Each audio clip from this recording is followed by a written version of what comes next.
ఇదిగోనండి నిన్నటి cake video. దా ఇలా కూర్చో, దా డ్యాన్స్ వేసి చాలు. అదిగో అప్పుడే సగం అయిపోయింది.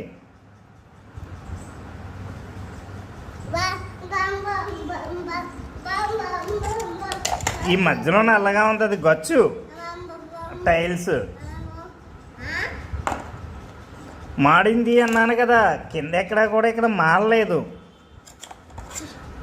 జస్ట్ ఈ అంచు వల్ల ఇదిగో కనబడుతుంది కదా, ఇది కూడా ఏం పెద్దగా మారలేదు. ఈ అంచు ఇక్కడ మాత్రమే లైట్గా మోడు వచ్చింది అంతే. ఇది గోధుమ పిండి మూలని కలర్ అయితే ఇలా కనబడుతుంది. ఇదిగో ముక్కకు వస్తున్నాను.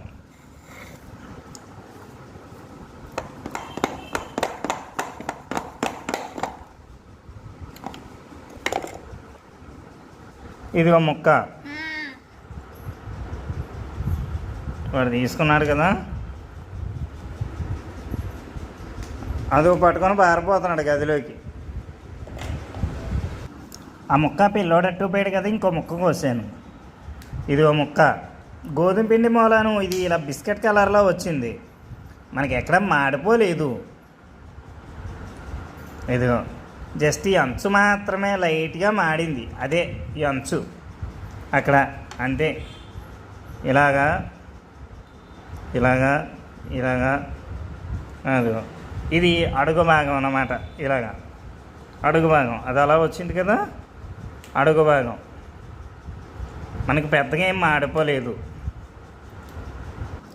మామూలుగా అయితే ఇదంతా మనం డాల్డా రాసాం కదా ముందు, ఇది మనం ఏదైనా పళ్ళులోకి తిరగేసాం కానీ పడిపోతుంది, కిందకు వచ్చేస్తుంది. అంటే ఈ అంచు నుండి వదిలేస్తుంది గిన్నెలో.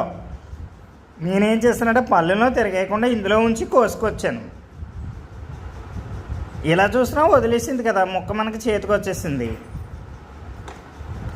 ఇది గోధుమ పిండి కనుక బిస్కెట్ కలర్లో ఉంది, అదే కనుక మైదా పిండి అయితే కనుక తెల్లగా ఉంటుంది. వరి పిండితో మాత్రం ఈ కేక్ తయారవ్వదు.